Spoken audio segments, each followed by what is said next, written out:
Hello and welcome to a brand new episode of Happy Mum, Happy Baby, the podcast. Today's guest is a physician, an author, a presenter and podcast host of Feel Better, Live More, a podcast which I have literally become obsessed with. I devour it and every time I walk away from it, I feel like I'm walking away with a new lease of life and a new direction. I absolutely love it. He's also the author of many books, but the latest is Happy Mind, Happy Life, and the father of 2 children. Today's guest is Dr. Rangan Chatterjee.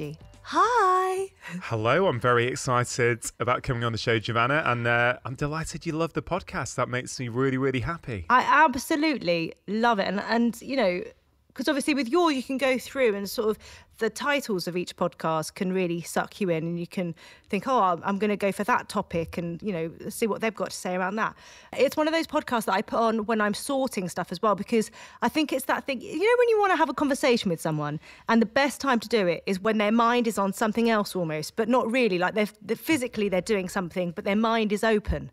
Totally. In fact, you know, I found with my own kids, for example, that the best way to have a conversation about something important is often when you're both kind of semi-distracted doing something else rather than me looking in their eyes and said, okay, right, tell me about your day at school or, you know, what happened here. And I think I can be quite intense sometimes without realizing it. So I found that if my son or my daughter's helping me, cut vegetables, or even if we're in the car together and they're in the front seat and we're not looking at each other, like often stuff starts to come up, right? So I think there is something in that. And these days it's more like, well, if the kids are not feeling it for whatever reason, don't force it. Just try and make sure that they know that you understand, you love them regardless of their mood or their anger or their states. And if they want to talk about it at some point, I'm here. Whenever you're ready, if you want to, I'm here. And this is probably not something I did 5 or 6 years ago. It's something, you know what, I'm 11 and a half, man, this June will be 12 years as a dad. I mean, I don't know where that's gone, but you know, my son's 11 and my daughter's 9. Right. And so, yeah, I've got nearly 12 years of experience as a parent. I guess the biggest thing I've learned as a parent is that kids don't do what you tell them to do. They do what they see you doing. Yeah. And one of my biggest drives to become a better person, frankly, has been my children. Like, I don't want to, you know, when you see them starting to pick things up or you see certain behaviors in them that you possibly don't like about yourself. Yeah.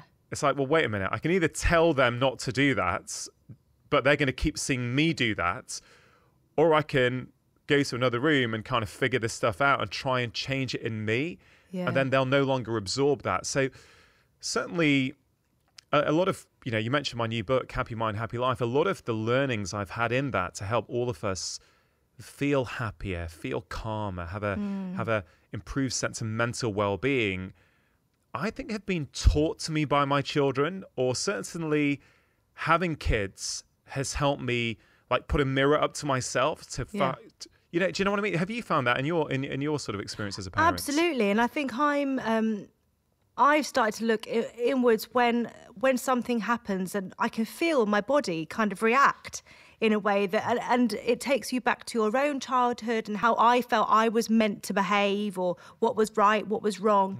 And it's definitely made me look inwards and kind of go, well, hold on, let's step back from this actually. What am I feeling? Is this actually anything to do with the situation that's happening right now? Can I react in this situation a lot better that's going to help the child? But I think I thought I was going to be Mary Poppins as a parent. With everyone else's kids, I could be. You know, I could go around and play games and have fun and, you know, but when you've got your own kids, there's so many different pressures going on. There's the organisation stuff, there's everything that goes on around it actually kind of detracts from the core values actually that you want to pass on to your kids.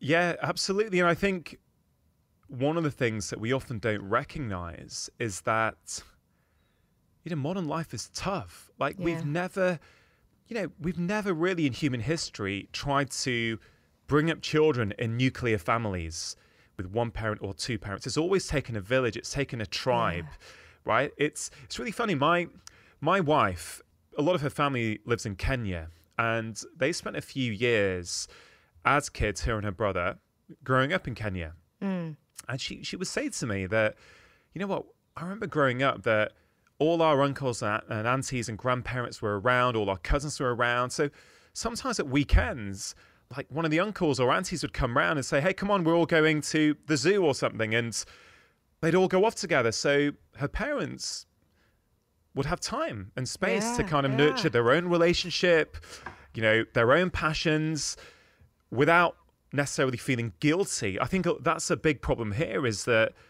you know, we've moved away from family, friends, not everyone, but lots of us. So we go to the cities for our work, and then we're wondering why actually life is so tough the whole time, why we can't be present and attentive with our kids, why we're not able to nourish our own relationship. Like, let's say in a couple, like, it is hard work bringing up kids by yourself without extra help, especially if you're working. It's hard to devote your time and energy to them, to your career, but also to your partner, you know, and there's so much expected of us. So I do think we have to not beat ourselves up so much and go, actually, it is pretty tough, this. And it's not always been like this. It really hasn't. This is a very modern phenomena. I always think that as well when people say about me time. There's a massive focus on me time and self-care, as there should be. But sometimes that can feel like another pressure, because where in the day do I fit that? So I'm doing a charity trek in 12 weeks.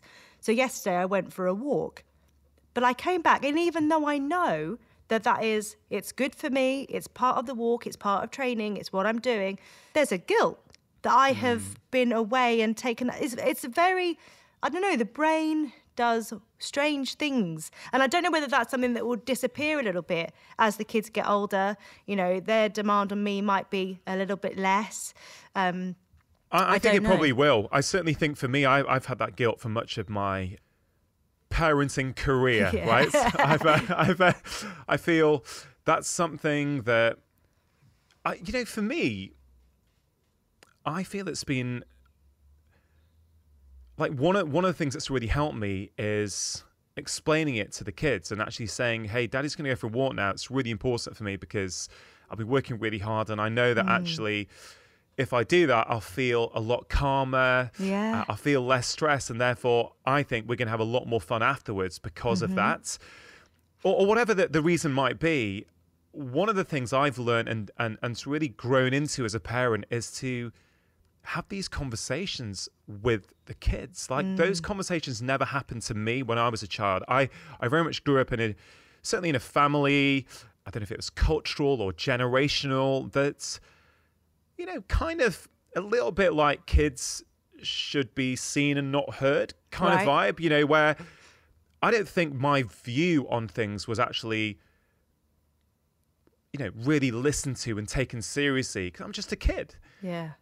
And certainly one thing I'll give my wife a huge amount of credit for is that I think I've learned this from her. She's always, like, listened to the children and her family. I was saying her parents, like, even when they were like 4, like, you know, really pay attention to what they're saying and actually make them feel, yes, you have been heard. So, you know, your opinion is valid. It's not just a kid's opinion. It's absolutely real. So that's something I think has really helped me as a parent, is being open and honest and having these conversations. You know, a big thing for me is saying sorry to my kids. Like, if for whatever reason I've been, I don't know, distracted or short, let's say, actually saying, hey, you know what? That was not about you. That was about Daddy. Daddy was feeling stressed with work. And actually, I'm really sorry.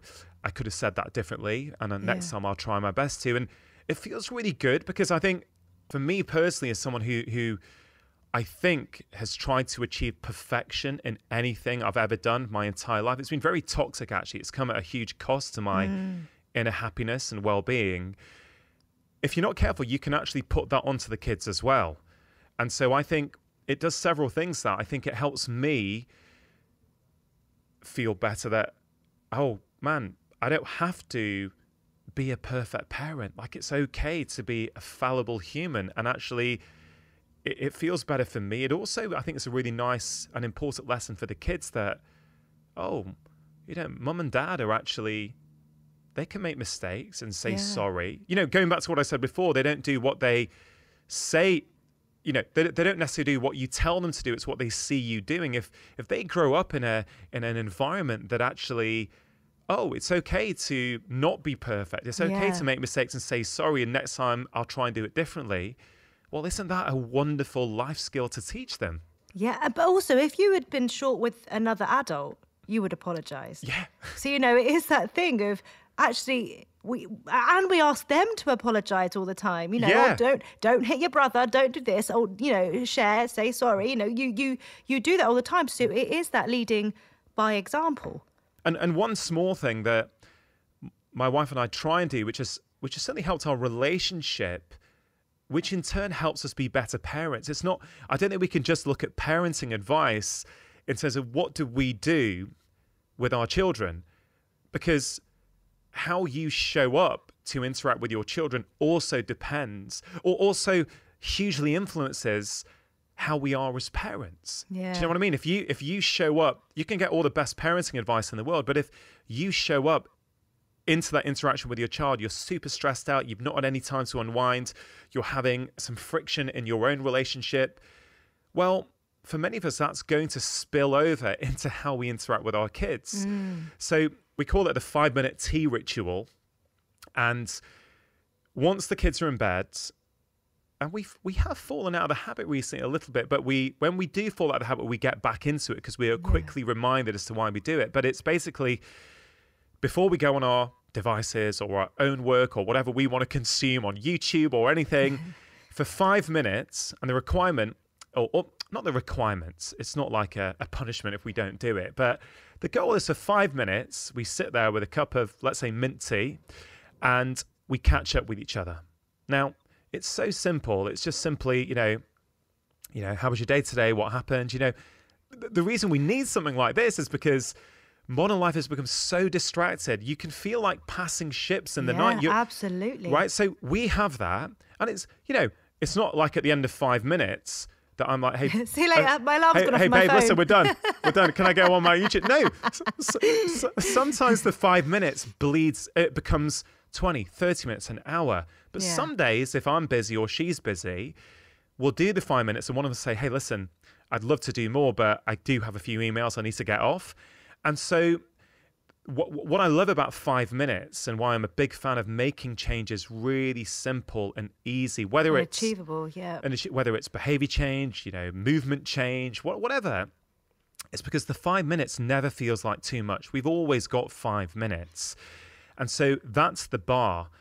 Make it 5 minutes. Hey, some days, as I say, it becomes an hour, but other days it just is 5. But if you set the bar at 1 hour, okay, my relationship with my partner is really important to me. Every night for an hour, we're going to sit there and, you know, not be distracted. Okay, great. You may do it for 2 or 3 days whilst you've got that motivation. Yeah. But then life will get in the way. And you're like, oh, we can't do an hour, so let's not do it. It's the same with anything. Meditation, mindfulness, working out. Set the bar too high and it becomes very, very hard to meet it. And so you just give up in the end. Yeah. What was your childhood like? What was your relationship like with your mum and dad? You know, I guess there's many ways you could answer that. I think we were a close family. The context here is that mum and dad were immigrants from India to the UK in the 1960s and the 1970s. And we didn't have any family around. So all my uncles, aunts, pretty much grandparents, they were all in Calcutta in India. So it was just us, really. Right. And, you know, my dad worked really, really hard. And when I say hard, I mean, you know, as I share in the opening. Say in a book, like, it killed him. Working hours, It killed Dad. There's no question. This drive for success that I think is a real problem in society, and I've been guilty of it as well. You know, I think we mistake success for happiness, and they can overlap sometimes, but for many of us, they're two completely separate things. And Dad basically would work. He was a doctor. He was a consultant at Manchester Royal Infirmary, but he would only sleep 3 nights a week because he'd come home from work from his day job at around something like 5:30, 6. I can still remember it clearly. He'd come back. Mum would give him dinner. He'd sit there, have his dinner. Then he'd go upstairs. He would shave. And then a car would pick him up at 7 p.m. And then he'd be out all night doing GP house calls around Manchester, driving loads and loads of miles around, doing, maybe 20, 30 house calls. Yeah. He'd come back home at 7 in the morning. And again, he'd have breakfast in the kitchen, go upstairs, shave. Shaving was obviously really important to Dad. And then he'd drive into Manchester, like another 30, 40 minutes drive, to then do his day job. So he only slept 3 nights a week for 30 years. So when was his time with you and the family? Do you not remember? I don't remember seeing Dad that much. I do remember little moments where I'd play snooker with Dad. We had a little snooker table or table tennis, and Mum tells me now that actually he did prioritize that when he was around. He would do stuff with us. But the truth is he wasn't around much. I think it was really hard for my mum. She was pretty isolated. I think mum used to be addicted to soap operas. Now, when I say addicted, it was Neighbours, Home and Away, Heart to Heart, Coronation Street, Brookside, EastEnders, Bold and the Beautiful, the works. And here's the interesting, when we would go on holiday in the summer, Mum would have the video recorder set. She would tape every single episode. So my mum would do the same, and then she'd do the ironing and she'd watch it all back. Yeah. And again, look, I'm not necessarily saying there's anything wrong with that, but I can really see that Mum felt a deep sense of isolation. And so, trying to bring up young kids by herself in a foreign country when she's not used to the culture or anything, they were her solace. And I kind of feel for many of us, the equivalent these days is an addiction to Instagram or TikTok or Facebook. It's just when you have a deep hole within you, we seek these things to help fill that hole. And often we look at that behavior and we say, oh, try and change that behavior, whether it's reducing time on Instagram or reducing alcohol or whatever it might be. But it's just, I don't think it's the right approach, because every behavior we have is serving a role. And if you don't understand what role it's serving, it's very hard to change it in the long term. If our alcohol consumption is a way of managing the stress in our life, well, you can white knuckle it in dry January for 2 weeks and 3 weeks, but you will always creep back because unless you found a way to either reduce the stress in your life or manage it in a different way, you're going to go back to the wine glass or the beer. So it's really trying to understand, and this is something I've done in my own life, understand where do my behaviors come from, deal with that, and then you no longer have to try to stop the behaviors. They just sort of go. And so in answer to your question, what was my childhood like in my relationship with my parents? I would say I was very close with my parents. I don't think I saw Dad that much growing up. I spent a lot of time with Mum. One of the things that because that's a very open-ended question that I can, there's all kinds of ways I could answer that. But one thing I do think about a lot at the moment, and it's something I have written about in this new book, because I think it's been such a big part of my life, is when I was a kid, if I came back from school with 19 out of 20, it would always be, okay, what did you get wrong? Why didn't you get 20 out of 20? If I came back with 99%, it was like, why not 100%? Or if I came second, okay, who came first? Why didn't you come first? That was my norm, right? So at the time, you don't realize that's just your normal, right? It's only recently, over the past 5 or 6 years, pretty much since my dad died 9 years ago, and I've been on this real inner journey to try and understand myself better and understand whose life am I really leading, my life or someone else's, that I've really understood that I took on the idea when I was a kid that I'm only loved and worthy, I'm only enough when I'm top of the class or I've got straight A's. And therefore you spend your whole life with that mindset where you think your self-worth is dependent on you being the best at something.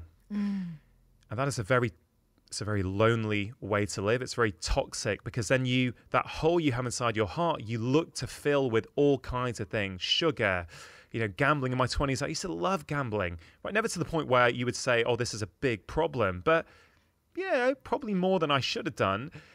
But since I've repaired this hole in my heart, over the past few years and understood it and have compassion for it, I no longer have these addictive type tendencies and behaviors because they were just a consequence of me not feeling good enough in who I was. Now, just to be really clear, I love my parents. I think that they brought me up. I'd like to think they brought me up really well. And, you know, I wouldn't wish it any other way. And when I was writing this book over the last year, and I live very near to my mum, I went round to mum's one day and I said, hey, mum, can I ask you, why did you say that to me when I was a kid? And she said, well, look, I wanted you to be the best that you could be, and I know how capable you are. I didn't do the same to your brother. I know what your capability is, and I wanted you to be the best you can. And it really teaches you that there's no one reality in anything in life. There's multiple perspectives, and it depends on which side of the page you're sitting on, which side of the table, on which perspective you're going to take. From mum and dad's perspective, they faced racism, discrimination. They faced glass ceilings in particular jobs. You know, dad changed speciality because he couldn't progress in the field he wanted to. So he ended up in a speciality he didn't like. In fact, he hated, but he did it for family stability and security. And that's the thing, isn't it? He was working his socks off for and us, providing in a different way, but not giving you him. Exactly. And I don't think dad, you know, I don't think dad made necessarily mistakes or it was wrong. Like, I don't know what it's like to leave the country of my birth, to leave everything I know and come to a different country with literally nothing in your wallet and start from scratch.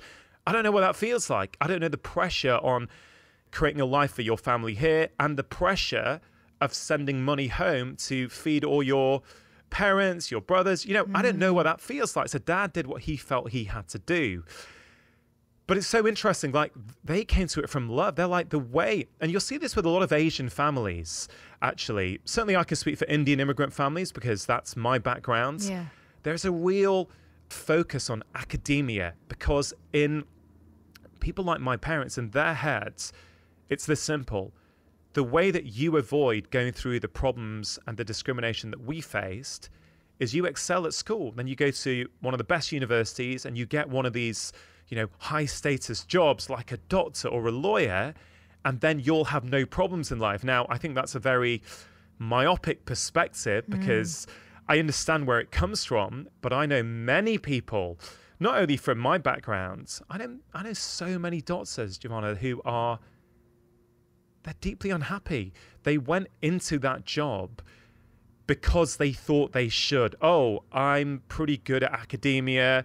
I can get good grades. So yeah, I should probably end up being a doctor.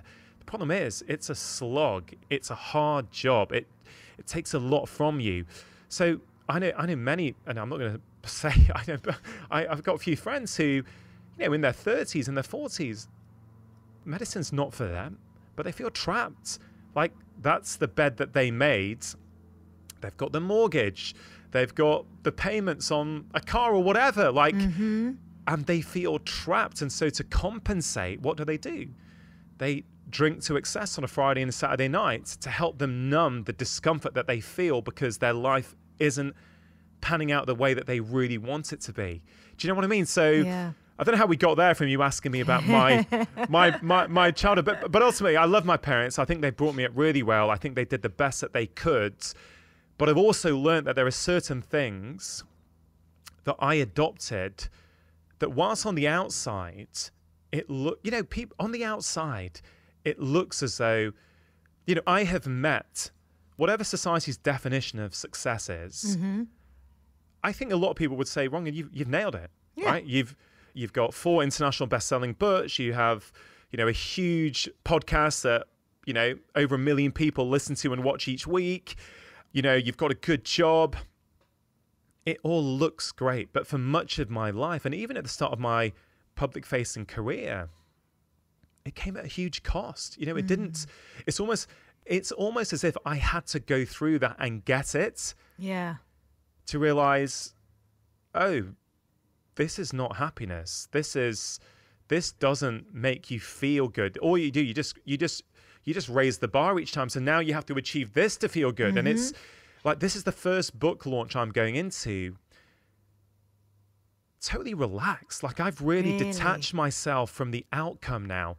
Like, I know I genuinely know with my heart, this is the best thing I can come up with at the moment. I think it's the most important book I've written. I think it's has the biggest potential to really help people change their lives and see their lives differently. I'm so proud of it. Whether it sells 100,000 copies or one copy, right? It doesn't change that that's a piece of work that I'm proud of. Yeah. My children do not give two hoots whether daddy's at number 1 in the charts or he's at 100,000 in the chart. They don't care. My wife, she's never cared about this stuff. I think that was one of the reasons I was, on a deep level, I was drawn to it. That sort of stuff has never bothered her at all. And so I think you really learn. I think the last 2 years has really taught me a lot about happiness. Like, I am never happier. And let's say on a Sunday, we go out for a walk. My wife, myself, my 2 kids. We're away for a couple of hours in nature. No phones with us. Honestly, like, I honestly don't think I could be any happier than when I'm in that moment right there. Do you know what I mean? And is that surprising to you? Because growing up, when you thought about your future, did you think about a family and did you realise that it would give you so much? Not consciously. Yeah, I thought I'd be a dad, and I think I wanted a family. But I don't think I'd really thought deeply about why. Really? Yeah, I don't know. It's kind of what you do, right? You sort of, like, I don't know. I've really realised also that as a child, what you're exposed to becomes your reality and what you think is possible in the world. You know, I really got this in 2015 and 2017. I had my own show on BBC One called Doctor in the House, where I'd go and live alongside families who were struggling with their health for 4 to 6 weeks and help them by helping them make changes to their lifestyle. And I remember one of the families, I went to school with one of the kids, and I was hanging out at the school and seeing things. And I remember phoning my wife, I think that night. I think I was outside the house just saying, hey, babe, our kids are having such a different experience of the world than some of the kids I've seen today. Like, I had this real deep realization that, you know, I feel very fortunate I'm able to expose my children to all kinds of things and all sorts of opportunities. And therefore, they're even seeing their dads. I'm saying to them, you don't have to choose one thing. When people say, what are you going to be? I don't like that question. It's like, why do you have to put yourself in a box now? Oh, I'm going to be this. I'm like, well, look, what's daddy? Daddy's he's an author. He's a podcaster. He's a doctor. He's a public speaker, right? I'm a keen musician, right? Although I don't do that professionally. It's like, well, why do you have to put people in a box? Yeah. And so what you're exposed to. So I was exposed to a nuclear family. You know, mum and dad were married until, you know, married their whole lives, you know, until dad died. All their friends and family were sort of, you know, couples with children. So that's my version of reality. So I go to medical school. So of course, of course you get married and have children. So I'm not saying I sleepwalked into it. Yeah. I guess I'm just more aware now that I'm not sure I really knew what it would be like. How can you know what it's really going to be like? But I will say this, having a family, having children has actually taught me more about life and happiness than I think anything else, because I watch them and, like, kids have got it until we school it out of them and we suck it out of them. Like, they've got it. Like, they are. I remember when my kids were like, you know, both of them 4 or 5, they could just sit there for hours trying to do a jigsaw puzzle. Right? And you come in and try and say something and they're not responding. And it's not that they're trying to ignore you. They're just fully engaged in the moment. They're not trying to plan the future. They're not worrying about the past. They are present in the moment, enjoying things. I also find that they're not trying to compete or make themselves better, you know, compared to the people around them until school starts to have, oh, you know, you came top. Here's you know, this is your prize for coming top. And look, I'm also not here. For you, you know, that was such a massive part of your childhood. Yeah. You know, your parents wanting you to be tops. And you must look at that now with your kids and see that in a very different way. Totally. And so that maybe we see the things in our children that, you know, we see things in life that we need, right? That's what connects to us. There's so much we could take from our children, from our parents, but I guess we see the things that we really need to see. So I feel they've taught me a lot of the lessons that I really needed to learn about how to be present, how to be fully engaged, how to just be happy when people around you are also doing well. And so, yeah, I mean, I love being a dad. Like I literally love being a dad. It's not who I am. Yeah. But it's it's the most important role I consider myself to have in life, is bringing up these children well. And what is bringing them up well?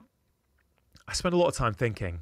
As you can probably tell, I've been thinking about this idea of shaping your children. What does that mean?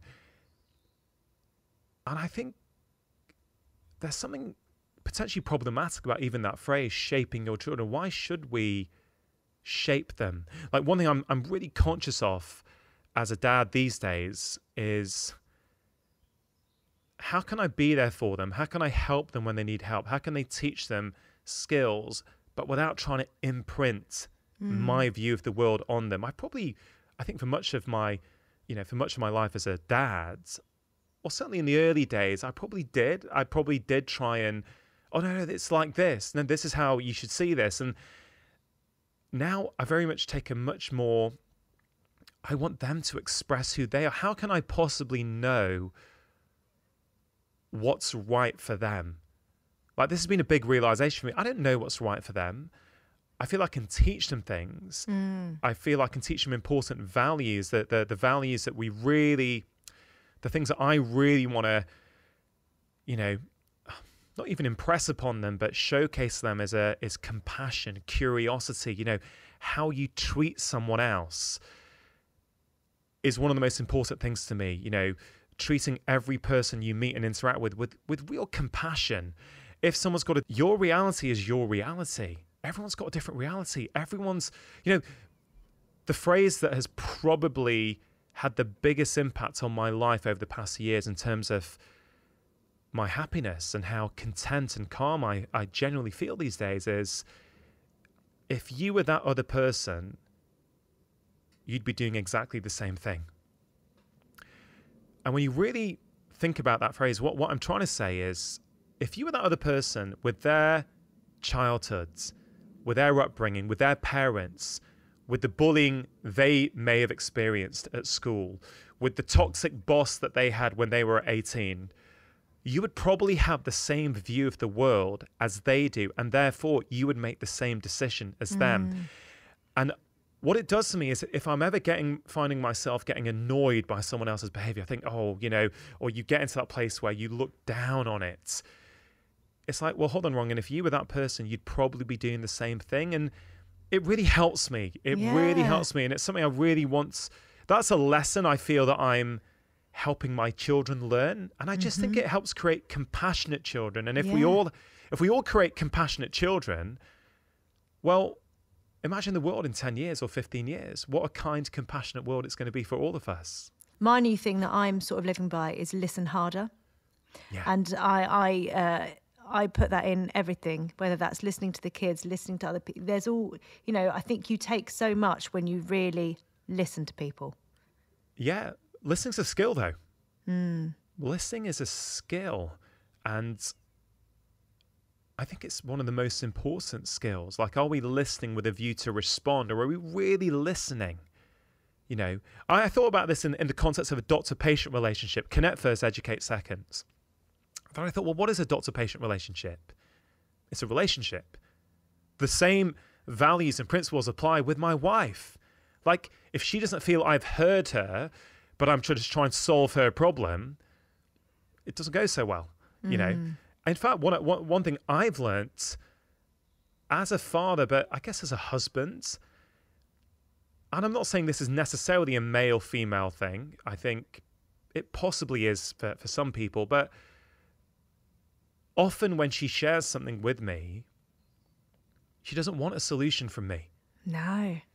She doesn't. I think for the first 10 years of my marriage, I would try and solve it. And you could call me a slow learner, but I was like, she doesn't want that.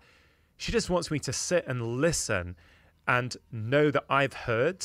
And now, so we're so much better at communicating. So I feel now that, and sometimes when I'm not sure, I'll say, hey, babe, can I just just so I've got this really clear, do you want me to just listen to you here, or do you want me to offer a solution? And we've got to say, no, I just want you to listen. I'm like, okay, cool. And so I know, even if I'm itching and I think in my head, just sit there and make the right noises at the right time. And I know the solution. I've actually learned, mate, it's not your solution to offer here. She doesn't want it. When she wants it, she will ask you.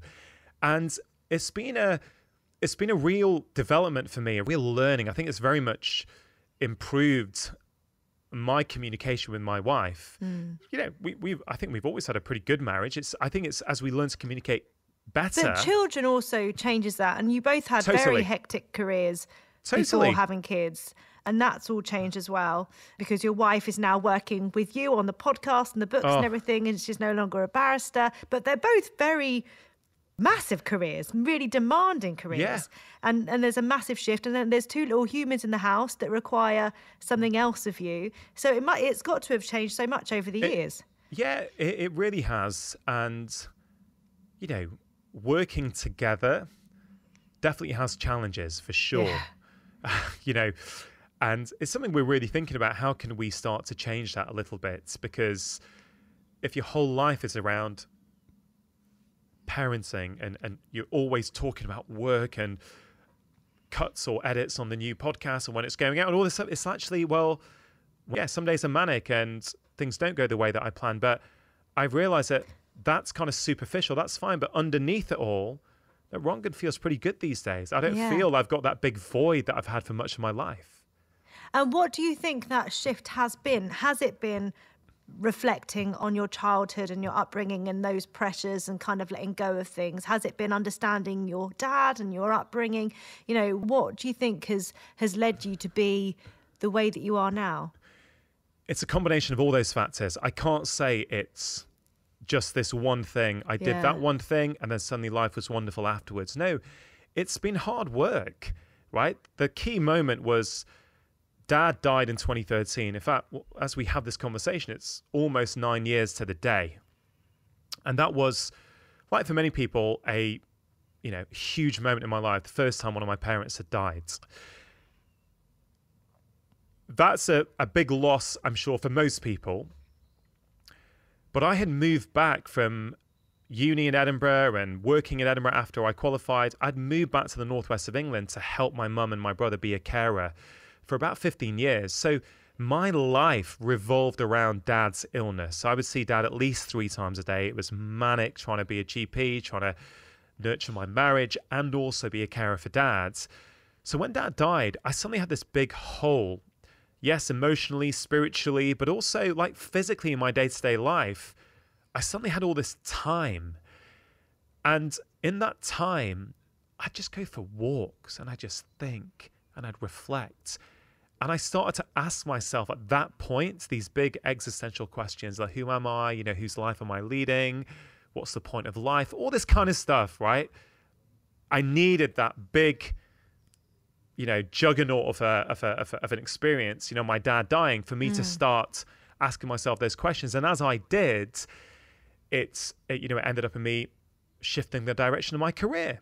So I have this concept in the book called core happiness that I genuinely think is practical for people, and it can help them look at everything in their life and go, oh, why does this move me more towards happiness? And why does this take me away from happiness? So this idea that happiness is a skill that you can train and develop once you know how. And this idea of core happiness, I want people to think of it as a 3-legged stool, right? Each leg is separate, but essential. And if one of those legs starts to get weak, your core happiness is going to start to fall over.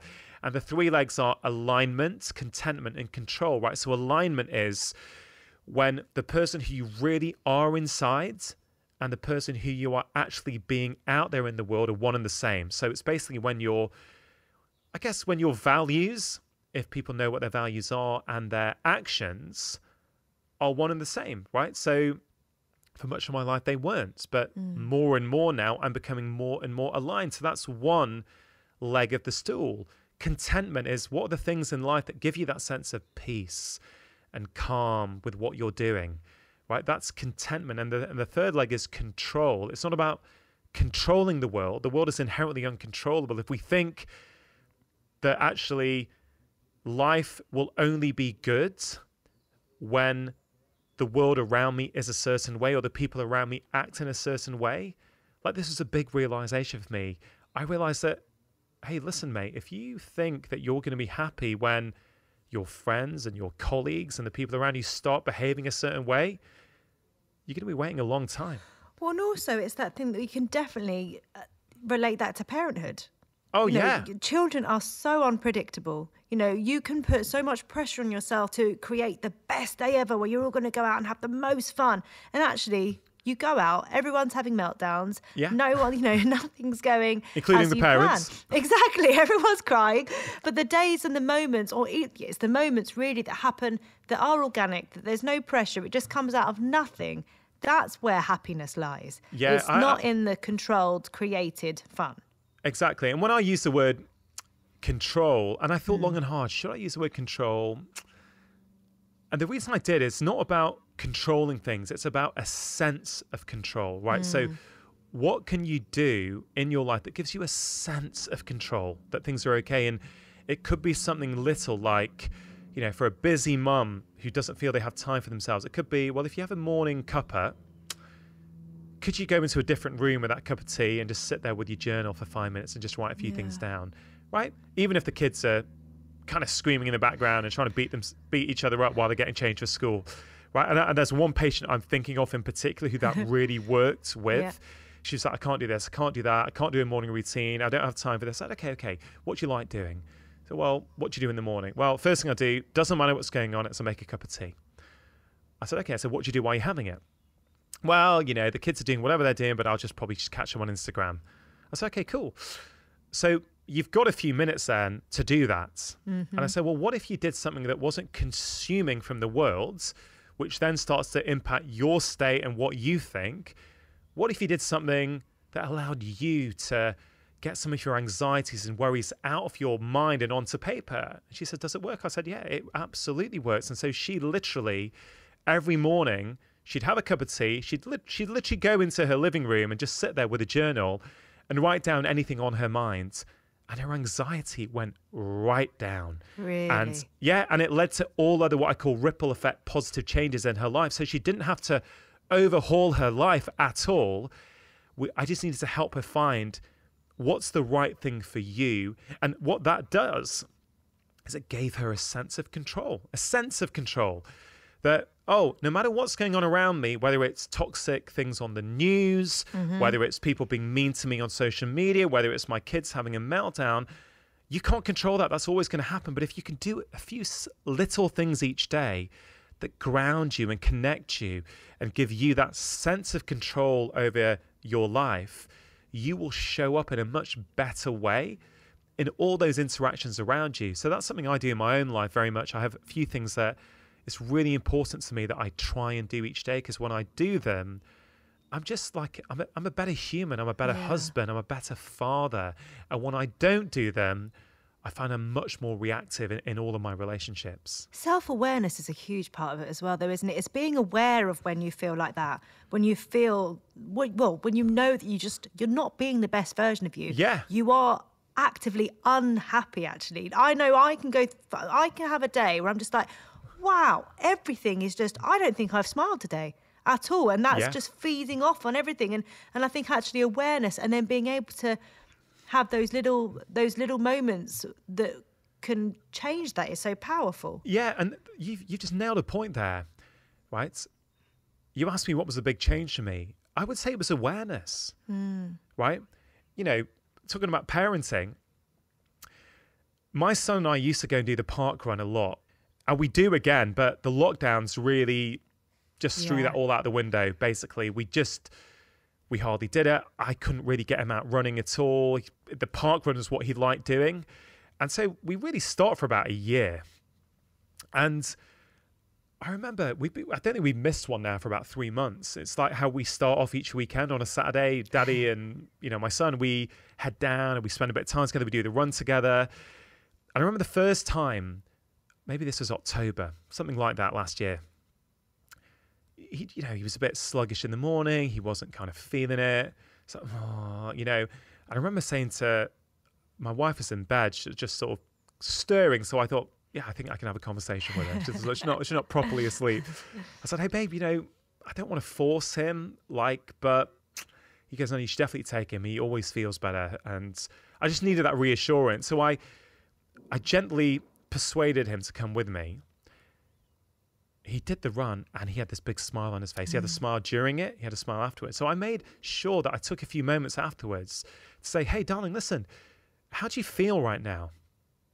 Yeah, Daddy, I feel really good. I feel like I've got more energy now. Like I feel really good. I said, okay, just remember about an hour ago, you didn't want to do anything and you want to stay at home. And that's completely fine because I feel like that sometimes. But isn't it incredible how just going out and doing this can change the way that you feel? He goes, yeah. And so what I'm trying to do is, and I do this with my daughter as well, is with certain things, I try and help them pay attention to how they feel afterwards, because we're all doing the best we can. Let's see when they're adults if what I've done actually works and has helped. Like, imagine we're all just messing our kids up trying to do these time will things. tell.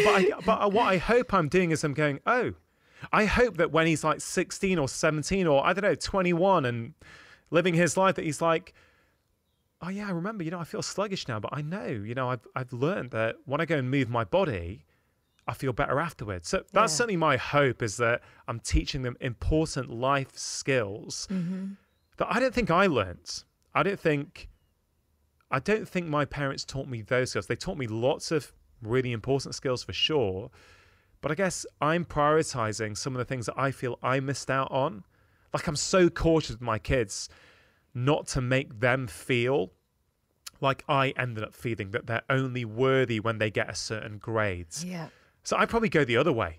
Like I probably go completely the other way. No, darling, I love you irrespective. Doesn't matter what happens. Daddy loves you. So I sometimes wonder, have you gone to the other extreme now because you're so, do you know what I mean?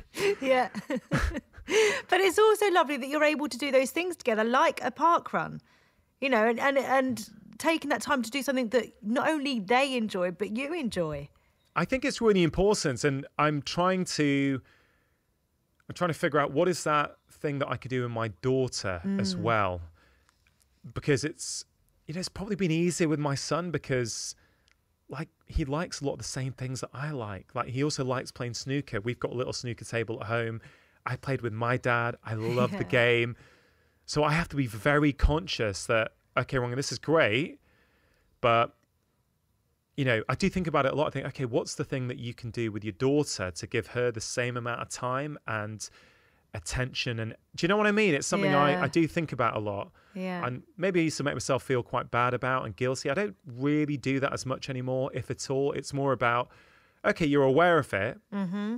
Now let's try and figure out, and let's not overthink it. Let's just try out a few different things and see what sticks and see what she likes doing with me. Yeah. Rangan, if you could write a letter on fatherhood, who would it be to and what would you say? I'd write the letter for my younger self. I'd say something like, you don't have to be a perfect parent. There's no such thing as a perfect parent. Do the best that you can. If you get it wrong, it's okay. You don't need to be perfect. Your parenting doesn't need to be perfect. And your kids don't need to be perfect. We're all perfectly imperfect. So take the pressure off, do your best, and it'll all work out in the end. I love that. And I finish each podcast with you finishing 3 sentences. So the first one is, being a dad means. Being a dad means being able to say sorry and not feeling that makes you any lesser of a person. Since having children, Since having children, I've become a better human being in every aspect of my life. And I'm happy when? I'm happy when I'm in the moment, fully engaged and present with my children and with my wife. Rangan, thank you so, so much. It's been such a delightful chat. I literally feel like I've just slipped into one of your podcasts and just been sat nodding at you for an hour and a half. I've so enjoyed that. I can't tell you how much. And I feel we went into all kinds of areas that I've not thought about for a while in my own life and to do with my parenting. So, I really appreciate that. I want to thank you for that, because I think I'll be thinking about a lot of the things that came up for the rest of the day and probably for the rest of the weekend. So thanks for the invite, and really enjoyed coming on your show. Thank you.